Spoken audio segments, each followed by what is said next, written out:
Hello, my name's Sierra if you're new here, and this is the mid-year book freakout tag. So it's June and everyone's doing this, and I thought I'd hop on board because I have read way more books than I did last year. So I actually have some thoughts to contribute to the tag. I've written them down, no spoilers, woo. And I'm excited to talk about them. So if that sounds good to you, let's get started. I'm going to put the creators of the tag down below along with the question, so if you want to participate, you can. But the first one is the best book so far. My favorite book so far has been The Hollow Places by T. Kingfisher.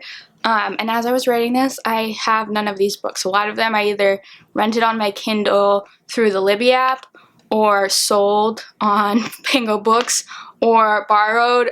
For some reason, I literally have none of these, so maybe I should buy some if they're all like some of my favorites.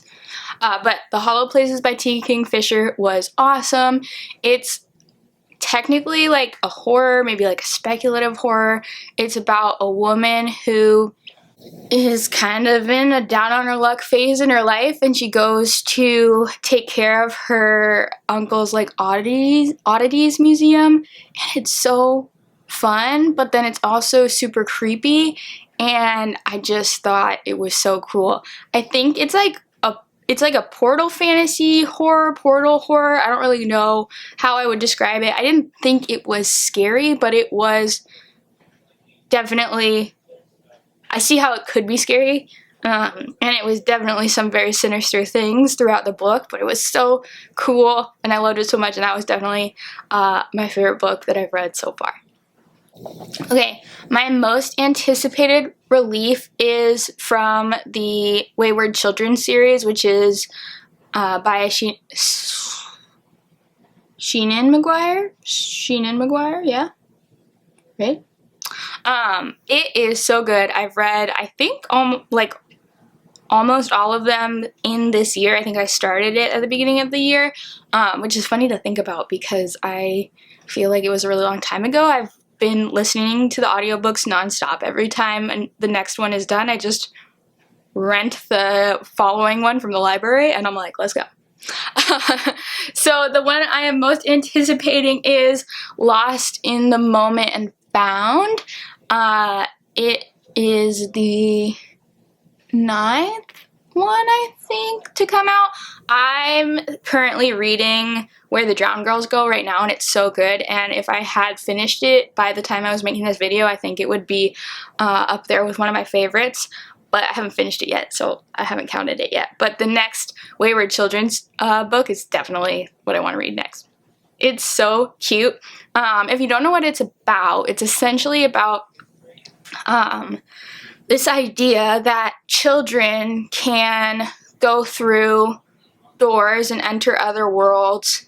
A lot of the times for the book so far, it's kind of been when the child is feeling like off or out of place or like they don't belong, and the door opens and presents them with a new world. The first book is about the school that they go to kind of help all of them learn about living back here. Like it's to be with a bunch of people that are like them and believe them and help them cope and wait until their door might open up for them again. So it's a really cool series. It almost, like the vibes of the second book, or maybe the first book, the vibes of the first two were almost like Nightmare Before Christmassy.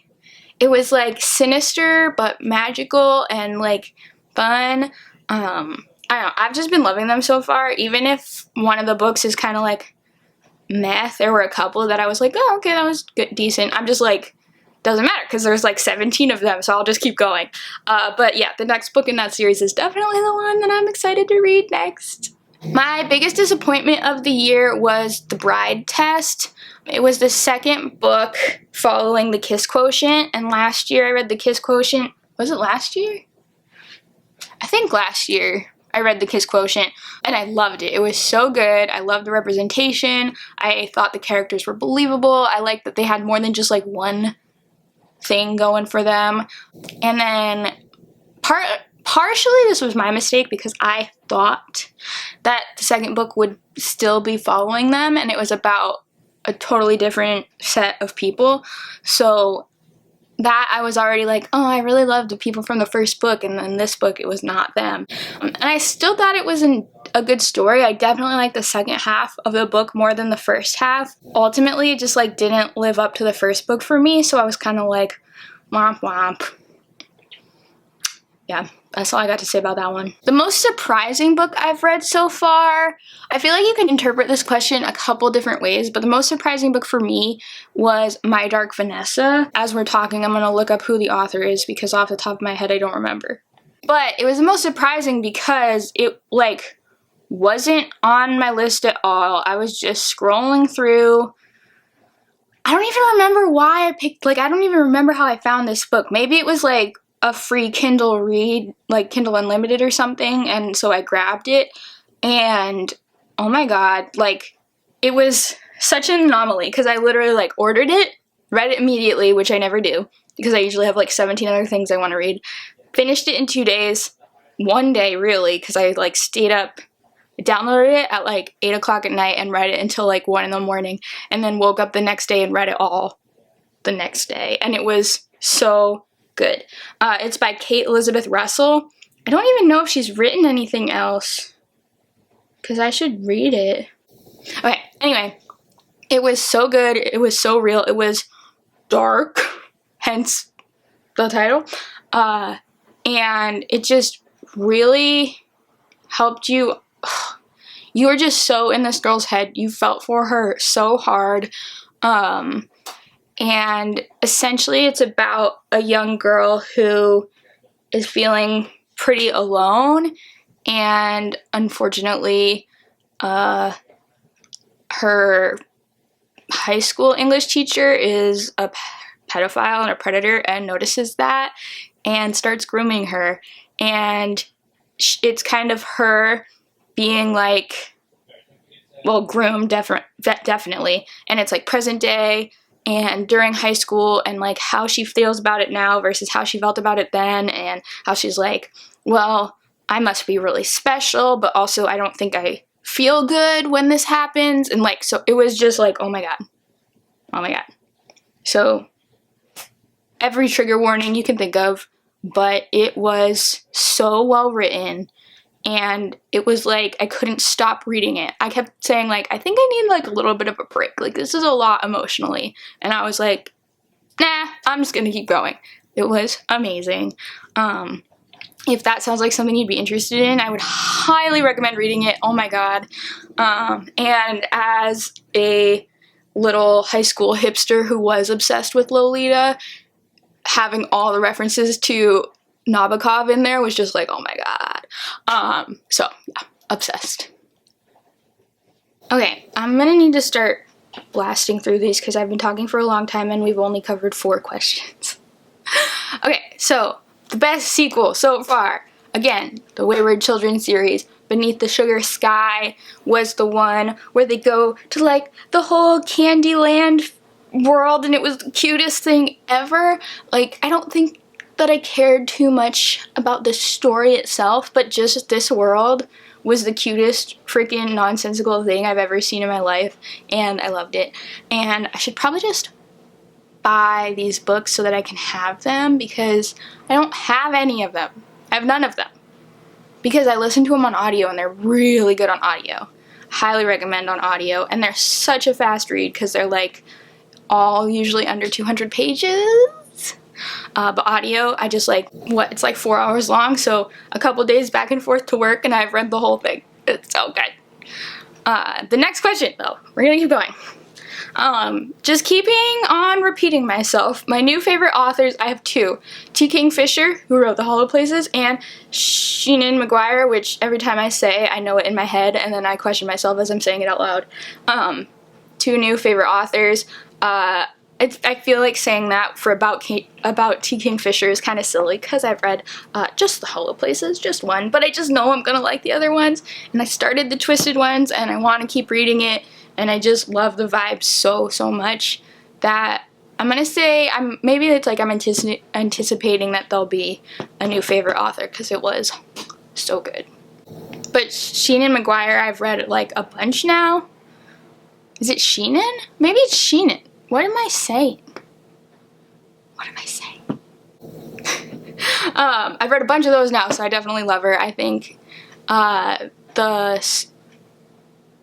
it's just such beautifully written, and the story feels so like light. Even though like a lot of dark topics are happening, it's just like, I don't know, like a snack. Like I want to keep eating it. It's so good.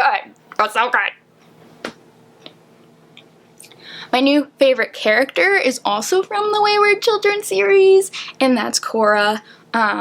She is, and this is why I think Where the Drowned Girls Go is going to be my favorite book so far. I just haven't finished it yet, but she's awesome. I don't want to give away anything really about her because she's just, you should read it. Just read it because she's great.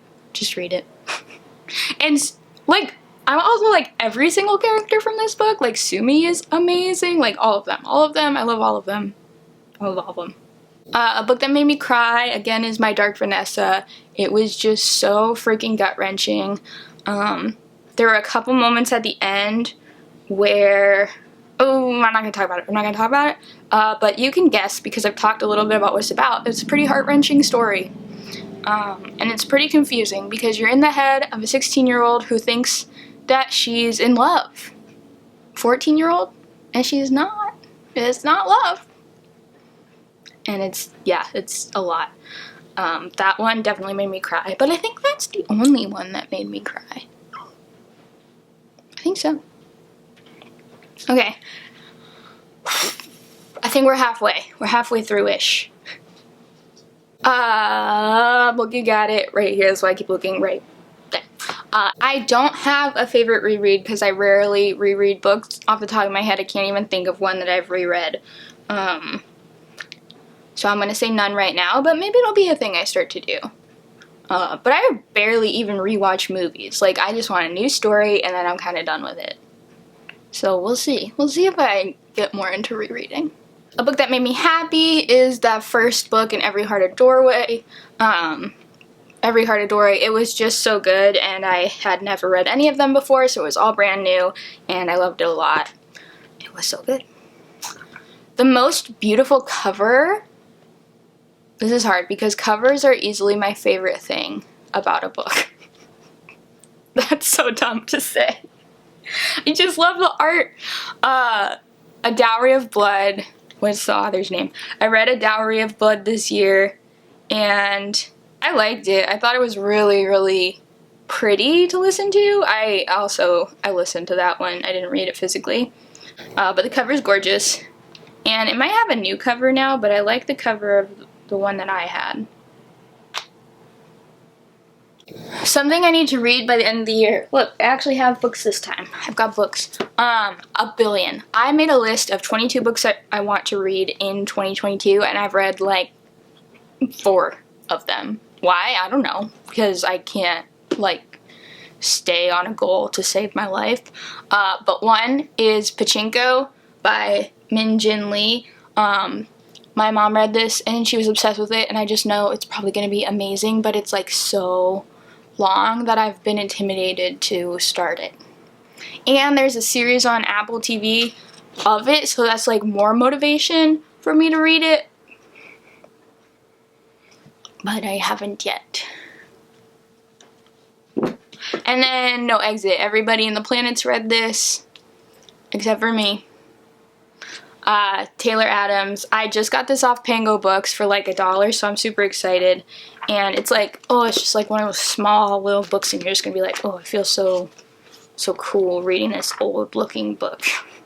I know that the book itself, the story is not old, but I like when books are this size, this like mass-produced size.